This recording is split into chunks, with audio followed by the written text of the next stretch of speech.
there's a lot of pressure in Lagos because it's a hard place to stay productive because there are a lot of distractions. There's a lot of things you are not being told in school. The different level of quote-unquote shaggy that you see in the outside world needs to be more emphasized. I asked ChatGPT last week for timetable or Nigerian dishes because, bro, I've been eating rice back to back. Considering the fact that it's my first time and it's everybody's first time adulting, it's been quite difficult. On some days, I feel pressured that, oh, my mates are doing this. Why am I not doing this? Another aspect is work-life balance. But I don't think that is achievable. It's like juggling balls together. If you are juggling everything at once, one will fall down and break. My past relationship, it didn't really end well. Now it actually affected me because, finding someone like that again is very difficult. Yeah. Now I'm becoming too careful. You need to ask yourself, genuinely sit down and ask yourself, are you completely healed from this? Just take your time because once you enter, you are there forever. You're advising me to you had a breakup recently.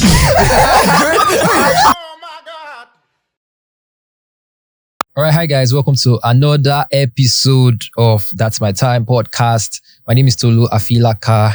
Thank you so much for watching. Thank you for the comments. Thank you for the likes. Thank you for the shares. Thank you for the criticism. Today's another amazing episode. I'm especially excited because my cousin is with me on set. Many of you guys know her on Twitter as Momo the Archangel. Many of you guys are trying to enter a DM through me. It has not worked. Many of you are always in our comment section and I'm always attacking you people back. How? Ladies and gentlemen, I have with me Modupe Cole. Hi everyone, I'm Modupe. Okay, also in the studio today is one of my faves. I call her my fave because I like people that are always happy. I like people that radiate good energy. I don't think I've ever seen her have any down moments. She's always smiling. If you go to her page and you just see her shining her teeth like this, yeah, she's also a productivity expert. And I need that in my own life because I think one of the things that might not make me happy sometimes if I don't have a productive day, because I like being productive and doing things right. Ladies and gentlemen, we have Favour Nelson in the studio. Hi everyone. See this man.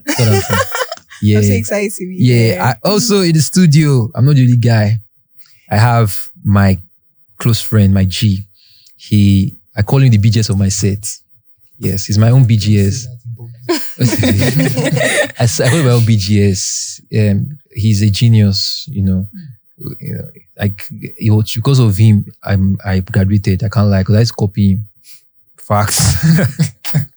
In class, if I sit down in front seat, it's because I would copy Chris because, he's such a great guy.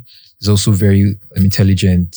Ladies and gentlemen, I have Oyautude Kumo. Wow. Oyin Dobra Increase. Wow, I'm surprised that you can pronounce my full name. Yes, I'm your friend now. I appreciate that. Yeah, so guys, thank you so much for coming. My sweet baby, thank you so much for coming. You're welcome. You can't say Egbo, thank you. Which one is Egbo? I beg, you guys are the same age mates. Which age mate? We are age mates, How? please. And I came for your naming ceremony. Oh, please, which name is I came for your naming ceremony now. Yes, well, he actually did, but he's always claiming Egbon up and down. I don't understand. Yeah, I expected as you came in there. Egbon, Ekason, Ekojo Meta. Yeah. Oh, please. Yes, and I brought these pictures for you guys to see. Me, and her, and our grandma then, she's late. Yeah. Myself. See me now. Look more mature. She couldn't walk in, and that's why they had to carry her. Anyways, guys, welcome. I feel all of us are here, we're adults now, we're all grown up. I've missed you so much. Yeah, me too. I've been longing to see you. And how has adulting been for you? Let me start with Favour. Oh, okay. Adulting has been a whole experience of learning, unlearning. Yes. It has been a lot. There's a lot of things you are not being told in school. Mm-hmm. The different level of quote-unquote shaggy that you see in the outside world needs to be more emphasized.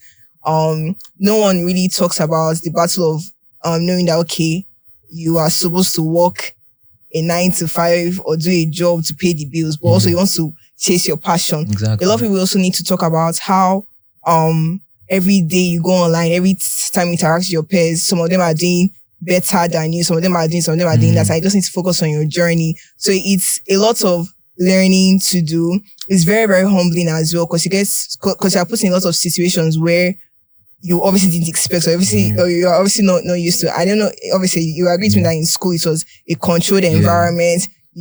quote unquote, the superstars in school, people that are doing well in school. Here in the outside world, you need to know how to navigate it, how to still keep showing up even on days you don't feel like it. And knowing that, okay, some phases of your life, you need to sacrifice what you really want for what you need. So it's a lot, again, like there's a lot of learning to do.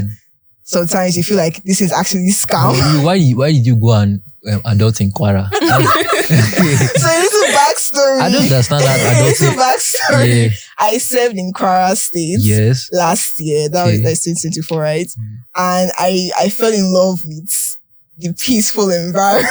It was very, very peaceful, and I love how I have my own space. My parents stay here in Lagos, but in Kwara, I have my own space. And I think a lot of people don't realize that once you have a community that supports you and motivates you to be a better version of yourself, it's easy to keep coming up. A lot of people think that, okay, opportunities are in Lagos. If it's not Lagos, Abuja, Port Harcourt, it is not the happening place. But if you're able to surround yourself with people that's always motivate you and support you and always push you, it's a nice place to build. Kwara State is you should come to Kwara State. No, God forbid. All right, how about you? Well, how do you survive without me? Please. Anyway, it's been adulting. I would say adulting has really been, I don't want to say difficult, but considering the fact that it's my first time and it's everybody's first time adulting, like, you at first, like, you'd be wondering that, oh, what do I do next, or how do I go about this thing, or all of that stuff. So like it's been quite difficult. On some days I feel stuck, like, oh, what's the next move to do, or what's the next decision to make? On some other days I feel pressured that, oh, my mates are doing this, why am I not doing this? Or what am I doing wrong? What do I need to do right to be better? And all of that. So far it has actually been a bittersweet experience. So I think that's how I would describe how adulting has been, because every day is a new day for me to like discover new things about myself, to learn new things about myself and all of that. So yeah, that's basically just it. How about you? Yeah. I didn't say you be street boy from time. No, don't say it like that. don't say it like that. I'm actually an entrepreneur. If you Bougie. I am. When I tell people that I grew up in Warri, they won't believe, because I'm relatively calm compared to what everybody expects. So I'm not a street boy. Well, maybe because of my kind of work, becoming street a little bit. But adulthood has been, well, I feel like what I enjoy the most is responsibility. It's pushing to me. Now I have to make decisions. Yeah. Big decisions that carry a lot of weight in terms of the consequences are big, I need to decide, okay, what career paths? Okay, what's the next step? What are the next steps? Even down to what I have to eat. It's difficult. I'm telling you. I asked ChatGPT last week for timetable on Nigerian dishes. Because, bro, I've been eating rice back to back. Rice every day. When I was younger, in my house then, if I have bread and tea in the morning, maybe I have rice in the afternoon. I can't have rice for dinner. Who does I don't have one meal twice in a day. But like you said, some days, 3 square meals. Like you cook more food, you divide it. It's even stressful to think about new stuff to eat. So the first thing that comes to your mind is rice. The things you want to eat are expensive. So if you are feeling stressed one day, like, okay, I'm craving this. And once you buy it, you'll be soaking Gary for the next how many days. So are you scared of your choices? Scared? No. Every day I make very high profile decisions because of the kind of work I do. If anything goes wrong, people are going to die. And millions of naira will be lost. So the way increase is a civil engineer. Me, I'm not a civil, I'm a comedian. I studied civil engineering. He is the one practicing it. I told him he helped me build my house. So like what you said, you structural. Your decisions are high profile. I'm trying to embrace it, not run away from it. So that's the only way to. So that has just been. How about you, Favour? Are you scared of decisions you make? Because any decision you make now can make or mar your life. The rest of your life. I'm talking about like relationship, who I'm going to get married to, doing this, where I'm going to live, and like you now, I'm going to go and stay in. This Kwara thing will drag it to. Tolu's always dragging me. Yes, like, I always ask her, and on random, I cannot enter a gym. What are you still doing in Kwara? Where are you? What are you doing? What are you doing in And then Kwara? I told him I'm in Lagos. Yeah, in Lagos permanently now. I'm like, no, Tolu, I'm going back. Okay, now, do you see a future in that Kwara? Let's digress before talking to choices. What are you seeing in Kwara that is encouraging you to stay? One reason I love Kwara State, specifically Ilorin, is it has really provided a nice environment for me to build. Again, as I mentioned earlier, I have my own space. I have more time to think. Yeah. And I have the space to make decisions. Not in Lagos, I'm living with my parents. So my movement from what time I can leave, what time I go, almost everything is being controlled. And I don't really get to experience adulthood to a certain degree. Yeah, that makes sense. So, and obviously with the school that we attended as well, it was also a bit controlled. So this is like my very first time living in an environment where I'm 100% responsible for my decisions. I decide what to eat. I decide where to go. I decide what time. I decide every single thing I get to. And I'm learning a lot from it. But I know that this kind of training is needed because of the kind of future I'm trying to build. So it's a nice, is a building. I see it as a building phase as well. So that's constantly influenced my decisions. Okay, but for the choices, what informs your decisions? As human beings, there are hardly times where we're 100% sure of the decisions that we're going to take. Sometimes you may be 100% sure, but that's always be. And it's one reason why I always emphasize prayer, relationship with the Holy Spirit as well, because you will never know what path to go. You know the story of Lot and all of that, like how a particular path may look so shiny, may look so perfect, may look like the reason with the decision. It's just like how whenever I tell people that, okay, I decided to move, and they're like, how can you just move? Everyone is here, everything is happening here. But this is the path that God told me that He's preparing me for something special, He's preparing me for something big, and I should be willing to sacrifice this seemingly shiny path that in my mind it looks better. Because if you have spoken to me a few months ago, there's no how I'd have told you that I wanted to stay where I'm staying right now. But because my vision was short and sighted as compared to the vision that God had for me. So it was one reason why I just had to make that difficult decision. So even as humans, naturally we make decisions based on what we think is beneficial in a short period of time. But it's one reason why I'll continually emphasize relationship with God, relationship with the Holy Spirit, because He's the only one that can see the full picture. So that's just how I feel. That's what influences my decision making. Talking about decision making, one of the things that we struggle with at our level sometimes can be relationship. Who am I supposed to date? Because now our parents have started disturbing me. My mom still asks me. Are you serious? Yeah, but this is becoming something else in that house now. Where you go? Who is your girlfriend? I'm like, I don't have a girlfriend yet, and all of that. So I'm coming to you, Modupe, because you my cousin at some point. You're dating one of my friends. Please, I beg you. And of recent,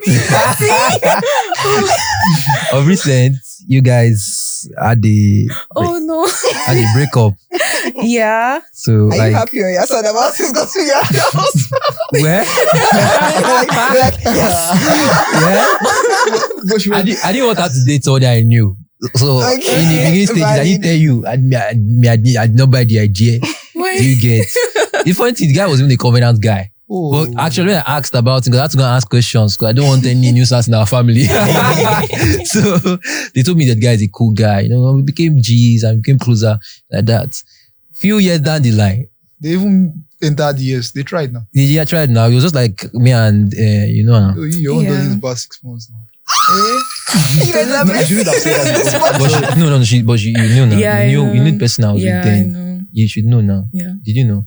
Okay. We just became friends. That's crazy. The one you might know might not be the one he's referring to. You guys Let me just gossip put here. that out. Let that go. Yeah.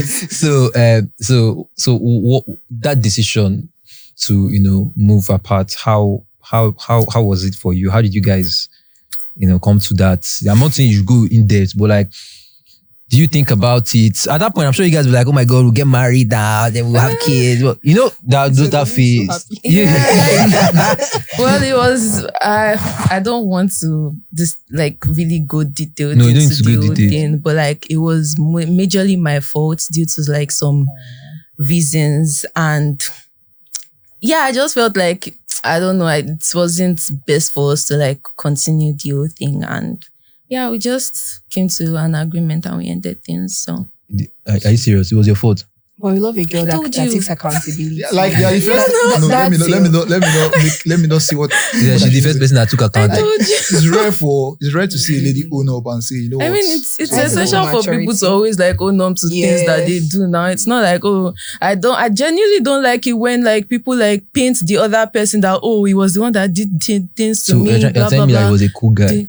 This one, that one, this one, now. Yeah, he was a cool person. He's a very, very good and kind person. Very, very good See me person. that I was fighting for you, so you're the problem. See me see Like, trouble. she was the victim. Serious, so I thought he did something bad to you and I then. thought we've talked about this. God.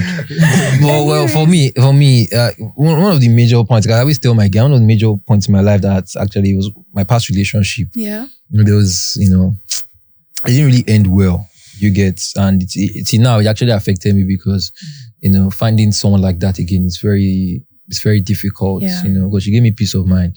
Yeah, these guys are laughing backstage.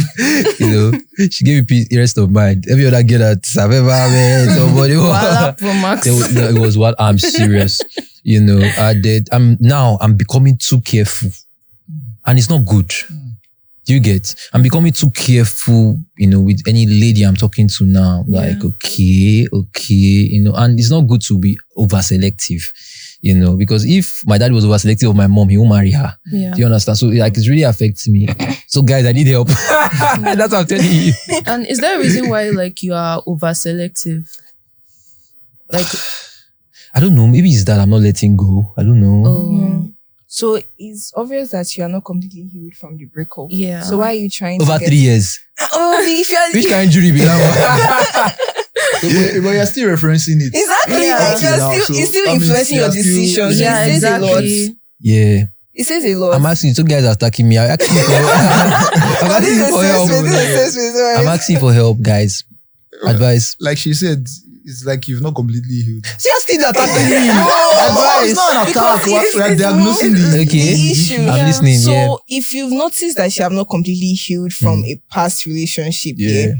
I don't think it's fair to the people that you are meeting. Meeting. Do you get? It's not because even though this person may be so good in different areas, you're like, but this person, and unknowingly you'll be comparing Comparing the them current person. with your ex I that think gave you peace. that's Do you part I'm, get? that's part I'm on. I don't want to compare any lady because ladies don't like that and it's not fair to that lady.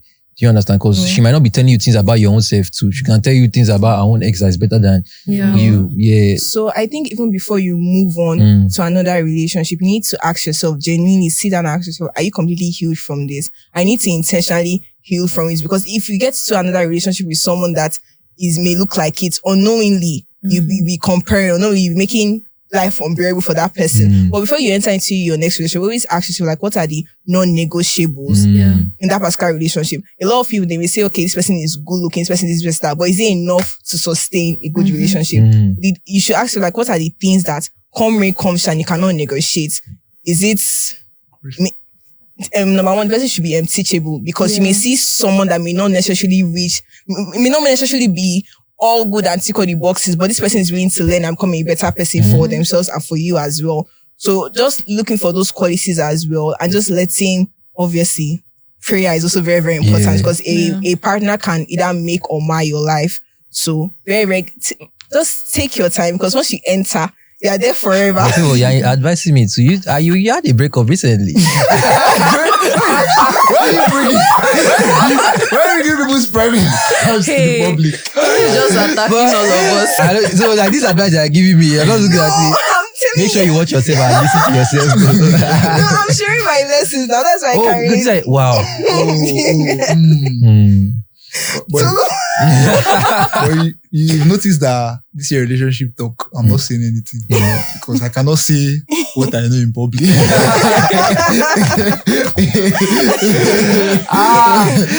But I just keep it there. I'm being sincere. I'm coming from a sincere point of view. Okay. You know, I've told you things No, private. But we're talking about decisions as adults, Also, it also goes to the point of where will I live? How many kids do you want to have? 2. White. I don't know. It's more convenient than having more than 2. Like me, I want to have 6. Okay. You and your wife. Like, I want to have 6, you know. And that kind of thing. My mom always tells me that no Yoruba woman will give birth to 6 for you. Yeah. You know. So I was looking for Igbo women. But it's just, I'm just trying to say that our decisions are very important in our life. At this phase of our life. Because you need to start, whether you like it or not, if you add, all of us say, if you add another 10 years to your age, we'll be in our 30s. You get, and then we'll have people that start saying that they're looking up to us. But we need to figure out things at this level. You understand what I'm saying? So another aspect is work. And I think I'm going to focus on Favour in this, like work-life balance. Do you understand? When to leave a job. Because people are, apart from relationship, people are also attached to workplaces. Like before I left this, the place I was working to my current workplace, I was emotionally attached to the job. I think I'm an emotionally attached person. You know, I was emotionally attached to my previous job because the boss liked me.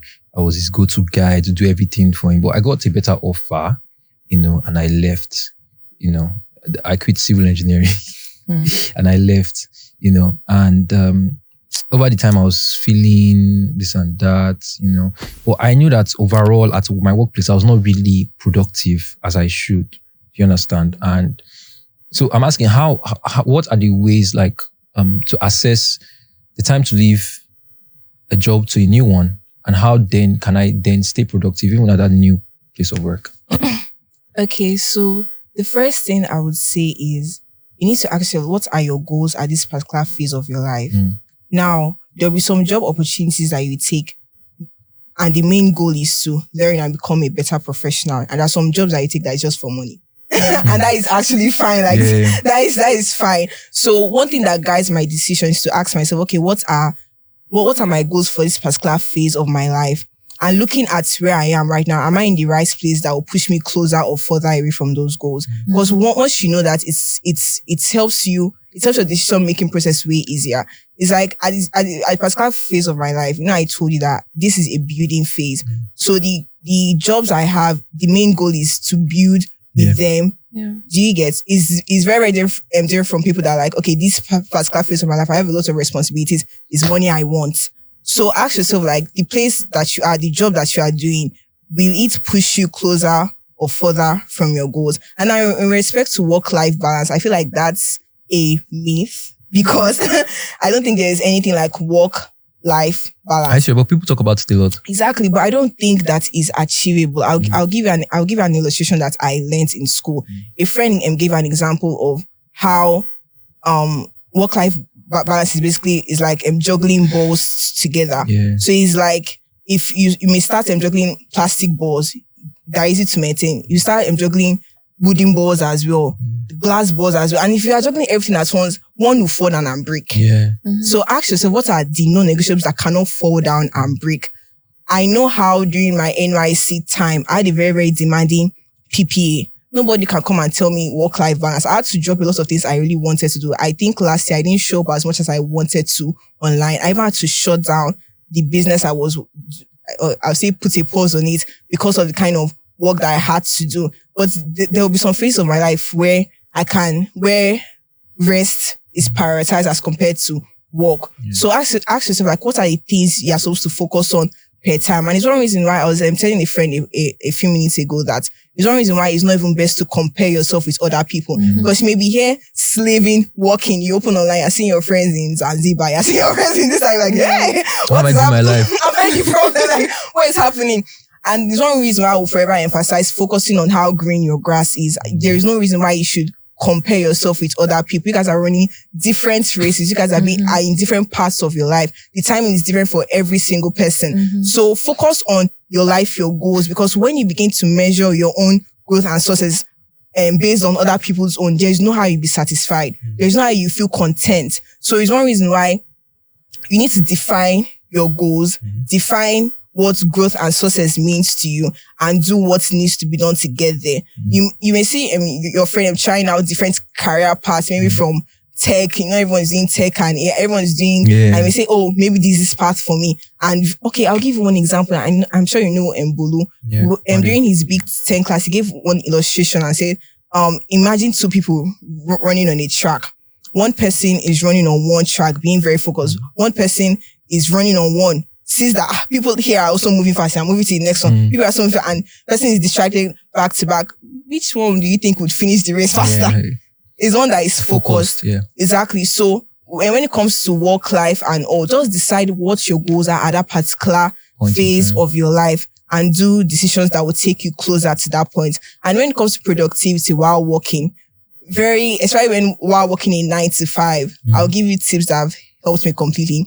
Number one, obviously planning. But one thing, as an over planner, I try my best to plan the day before, the night before, because if not, I'll spend like how many hours planning and I will not execute any. So planning the night before, what are the things you want to focus on that particular day? What also really helps me is weekly planning as well. Do a brain dump of every single thing that you want to do. Then plan it according to it's like per day and all. Also just knowing the best environments that helps you to be productive. If you know that if your friends are gisting back to back and you're not going to be productive, you know what to do. You know that if you plug your ears to work and you are focused, you're in that flow state, you know that you'll be focused and get work done. So know the kind of environments that best suits you and helps you accomplish most. And yes, do you want me to mention more? Or you want to, does he want to ask a question? Yeah, but why do you think people there's a lot of pressure in Lagos.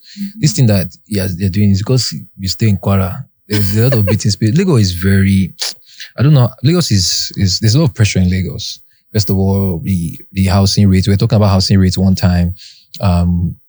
Traffic. So mapping and planning all these things together in a place that is so unpredictable like Lagos. How can someone achieve all of this? Lagos is a hard place to stay productive because there are a lot of distractions. Do you think so? Is that there are a lot of distractions everywhere? There are a lot of distractions everywhere. And you're saying that, it's because I live in Kwara. But I was living in Lagos before going to Kwara State. And were you getting things done? Yes. You should be done. It just, again, like, it depends on the person. If you want to use the excuse that there are distractions everywhere, I will not just throw that opinion under the bus because yes, there are more distractions in Lagos than where I stay. But when you look at it, there are distractions everywhere. Even if the distractions are not coming to you, you even want to be distracted. Our phones are everywhere. You are distracted by your phone. You can be in your house and say that you want to focus. You can be scrolling, you scroll for 5 hours. That is distraction. So I don't really think the location, in terms of like states or saying, in Lagos, even if you are at home, even if you stay in an island and you're the only person, you can still be distracted because now distractions are now very, very close to you. Yeah. You can't escape it. So are you disciplined enough to do the needful? Yeah. Do you get? I get it. Interesting, my professor. I swear, you pass for a professor. I actually want to teach. Are you serious? Like I said, I used to read articles on LinkedIn. She's good. She's good, Abby. Yeah. She was an amazing friend. I'm happy to meet you in real life. Thank you. You're so kind. Thank you. So, Modupe, you're an entrepreneur. Yeah. Why do you choose that path first? Well, I've always, growing up, my mom loved, doing different things. I can think of like up to 10 like businesses that she has done. Auntie Janet, yeah. Auntie Janet. So she has sold a lot of things. She used to have a market on the island, Balogun Market. Are you serious? Yeah. That was like around 2003 to like 6-ish. Then she had another shop somewhere on the mainland and all of that stuff. So like my mom has been very, her drive for, making money and like, doing all those things has always been there. What is there not to sell? She has sold like shoes, bags, perfumes, wristwatches, anything that involves fashion and anything, you'd see my mom there. So, growing up, seeing her do that, I also wanted to do that. And growing up as well, I've always been a creative. I've always wanted to create things. Aside making clothes, I paint, I do other things. Oh, wow. Yeah. So like, I have always wanted to create things. So I started one of the hobbies I really enjoyed doing was crocheting. Yeah, I'm wearing one of my pieces now. Yeah. So guys, please patronize Yankadabra. Yeah, Yankadabra. Very good. Anyway, so neat. Thank you. So yes, I've always loved creating things. So I had to, look at all the things I know how to do. And I was like, which one do I think is going to, which one do I think people are going to love the most, or which one do I think is going to move well? So I had to choose crocheting, and I picked crocheting as a side hustle. So I had to think of, how do I want to start this business? How do I want to build a community? How do I want to make my Instagram page grow and find customers and, just basically find my target audience. So that was how it all started. And initially, I didn't even plan to do this for long. I wanted to do other things, but it's becoming very big. Yeah, it seems like it's my calling, and I think it's something I'm going to stick to, and something I'm hoping to expand in the future, and just explore different branches of fashion as well. So so God is so good though. He helps us navigate our paths and just gives us the tools and everything we need to. Because I won't lie, even when you told me you wanted to you do crochet, I was afraid for you. All the ones you know. I said, crochet. Yeah, that's one thing. People are always going to have opinions. You could tell someone that, I want to be a dancer. Other people will be like, dance? Sure, you will see money inside this thing or something. Yeah, someone that we had in the earlier episode, Rosalind, a model. I'm like, model. How do you expect to make money monthly? Trust me, as long as you know what you are doing and you know how to navigate your way into what you are planning to do and all of that. It's definitely going to work out. What are the challenges you face as an entrepreneur? What are the challenges I face? For crocheting, considering the fact that crocheted items cannot be replicated with machine. A lot of people think this is knitting, but it isn't knitting. It's crochet. And it's the difference between crochet and knitting. Yeah, there's a difference between crochet and knitting. It's my first. Yeah, there's I a thought it's the same difference. thing. No, they are two different things, but they both involve using yarn to create something. But anyways, due to the fact that crochet cannot be replicated with machine, and when I started my business, I was only always seeing maybe if I post something online, I would always see 2 customers in a month, or I mean 2 customers in a month, sometimes in 3 months, maybe 4 customers or something. So that was how it started. Then when I started promoting more, and when my product was reaching my target audience and all of that, I was always receiving DMs from people that, can you help me make this? Can you help me make that? And in a day, I could see 10 plus messages of people saying that, I need this done by this one. Can you help me make this dress? Can you help me make blah, blah, blah, blah, blah. So anyway, whenever I see those messages, it just gets to a point where it becomes very overwhelming, because how am I supposed to juggle everybody's orders at the same time? So the thing is, one of the major challenges, not having people to help out. That was how it was for me initially. When it started becoming too overwhelming for me and I was the only one who was handling it alone, it was very, very challenging not having people to help out. But now I've been able to, I had to meet other people who are in the same field as I am. They advise that, okay, fine, I could train people or employ people, and yes, in order to for things to get to be quick and all of that. And yeah, we should actually do that. Sure. So that's serious. Let's do that together. Oh yeah, no. Yeah, people, let's train them. Serious. Oh yeah, no. Let's expand it. Business opportunity, guys. I Come and invest in Yankadabra. Our office is, where's our office? Lagos. We can't tell them the real office. No. They don't chase our clients away. So. Yeah, but that's amazing. And how about funding and all of that? Funding. Well, I don't know. I have support from family. Yeah, so I remember when I started, I had to pitch my idea to my mom that, mommy, this is what I want to do. And I see it becoming something that I know that is going to be big and all of that stuff. I explained everything to my mom. I told her like the things I'll start creating and stuff. And my mom was interested. So honestly, like that was where I like started. She was the one who helped my business grow. She was the one who provided things for me, everything, every material, every single thing. So far, like it's been going well. But yeah, basically that's just it. Amazing. All right, so let's divert this entire podcast to something else. I need you guys on. So we're going to do controversial topics. I just want to get our wisdom about it. So there's a current trend now going on, and it's talking about gospel artists. I think all of us here are Christians, Abby. Yeah. Are you a Christian? Yeah.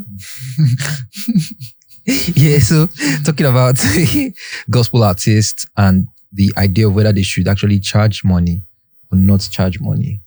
All right. So I'm going to start with my guy, my politician friend, Increase. Don't call me a politician. Because it's for me. But let me start from my own perspective. As regards whether your church should pay for a music artist. Is it music artist or a gospel artist? Gospel artist, let's stick with that. I feel like gospel artist is a brand. And the reason why you want to invite the gospel artist is because you see that the gospel artist has value. You understand? The gospel artist has an image. And the church members might also want to be blessed by that gospel artist. I think the least thing that you can ever do is to cater for their logistics, their transportation, and then to just honor them by giving them something. But in the case of where the gospel artist, like I saw one, $10,000, that's outrageous. You understand? Jesus Christ not give us salvation form that we should fill, and we should make deposit of 50,000 naira, and then we'll come out. You understand? So like, I think that there should be a level ground. But they attacked a pastor, I don't want to mention the pastor's name here, and said that he too is charging for ministry school. And it was not like a contradiction, and it was, and that's why I think this is another angle too. So Increase, do you think the things of God should be monetized in such a way that, so over to you. Well, this topic is very dicey. And most times the way I approach all these kind of conversations, I don't, it's not a black or white, or gospel artists should not charge. It's wrong. There are peculiarities of situations. You understand? So, first of all, the first question I'll ask, is there any Frank Edwards song or Dunsin Oyeko's song or Nathaniel Bassey's song that your choir cannot minister in your local church? There's none. So, and it's not like secular artists where Davido cannot perform Wizkid's song. Anybody can minister any song and people will be blessed. The Holy Spirit doesn't need Sinach to minister live to bless anybody. Yeah. So why do you want Sinach to be in your church? Many pastors bring them so that they can bring an audience or to fill up seats. Yeah, exactly. So I'm coming somewhere. So we need to look at the intentions behind all this, first of all. Because I feel like, what's the point? You have choir in church and they can minister these same songs and the Holy Spirit will move. So why are you insisting on bringing Sinach to your church? I love Sinach. That's why I'm using it. I love her so much. So now, let's be realistic. Like Papa will say, like Bishop Oyedepo will say, men are in phases, life is in phases, men are in sizes. Gospel artists are in sizes. It's the truth. You cannot, they are, as I am now, you can't bring Papa to this podcast just like that. No, at all. Even if you are bringing him, the logistics and the modalities that will be in place to bring Oyedepo to come and sit down here with you. It's just how life is. That's just the truth. We tend to want to use doctrine and we tend to be sensational and hypocritical and, oh God, no, the things of God, there should be no money. The things of God, there should be no money. Really? And the people that are falling into this, the people I'm having these issues with are the pastors. Of course, I shouldn't be criticizing pastors in public, but they are the ones always singing, gospel artists are charging, gospel artists are charging, gospel artists. Well, I see a very hypocritical perspective. Yeah, to all this. A lot of you, like I said, men are in sizes. A lot of you, if you are there's a level of minister you are bringing to your church to minister, you know what you put in place. They don't need to charge you per se. You get, you know what you need to put in place. So why do you... Should pastors charge for school of ministry?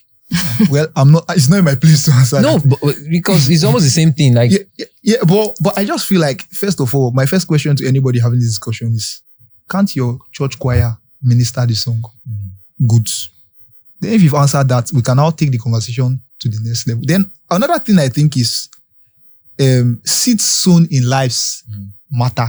For example, I've seen Tope Alabi go to Shiloh severally to minister. I've seen the likes of Dunsin Oyekan go to. I don't know what they were giving, but I know they cannot come to winners and say, pay me for this. Some of them will say, this man is my spiritual father. I've been blessed by him over the years. Do you understand? Like the likes of them, Christ Embassy is their church. They cannot say, I'm charging to. At the time then, when 31st night always, before Sinach will release a new song, I would have heard it maybe 2 years ago at 31st night, Christ Embassy.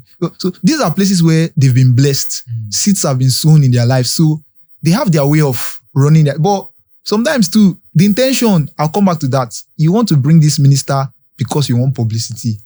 Pay for the publicity. You cannot pay, look for the one you can pay for. If you cannot pay for anyone, your church choir, those fine girls that can sing, let them minister. Holy Spirit will move. Everybody will be blessed. Period. So what do you think? Again, like it's a very, very dicey topic. Yeah. But I think I would agree with him when he spoke about like sowing seeds into people's lives. That is extremely important. Like how you spoke about that, there are some places that these ministers will go to, and you just have to. Again, also I love the analogy he spoke about how like if your church can sing it, why are you bringing other people to sing? There is something that you want to achieve. So why don't you invest into what you're trying to achieve? So that's just how I just like that analogy. Okay, the last controversial topic is our measure demo because it was everywhere and they didn't hide their name. So like Mercy Chinwo calling out her manager. Was he a manager or producer? I think it was a producer, right? No, I think it was a record label boss. Record label boss, yeah. Former record label boss. Do you think she handled it well, or there are better ways she could have done it?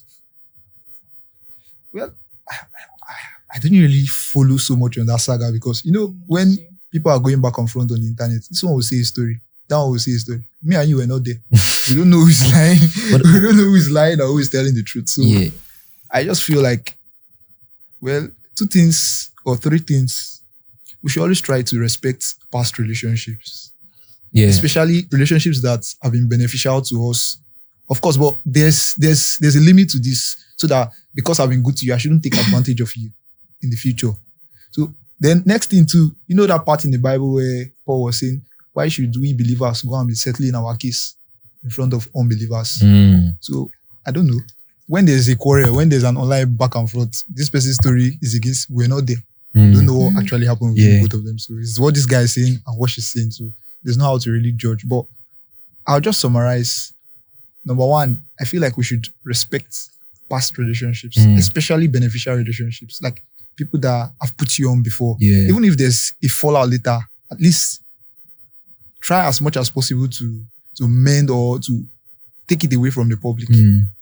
Then, number 2, I feel like, you know, this passage in the Bible where they were like, why should we believers be taking our matter to unbelievers to judge? Yeah, true. I know they called some, from what I read, I think they called some pastors. Anyhow, they should have settled whatsoever disputes they had internally, and this shouldn't be making the news. But eventually, it's still business.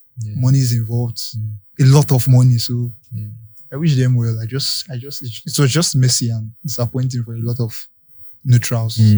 I like that wordplay. It was just messy. Oh, actually. Anyways, okay, so let's take like this back. So what are your future plans? What are the things that we should look out for? What are your goals in the future? And all of that.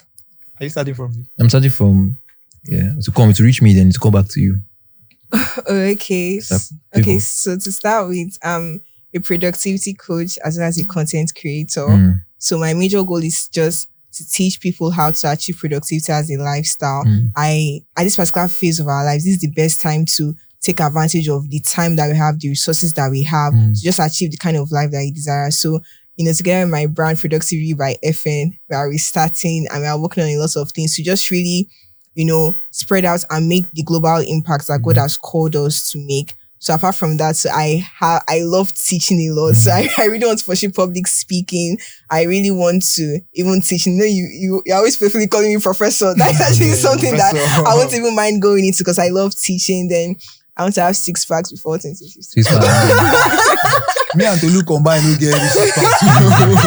Yeah, it's only one now. So plus your 2, make it 3.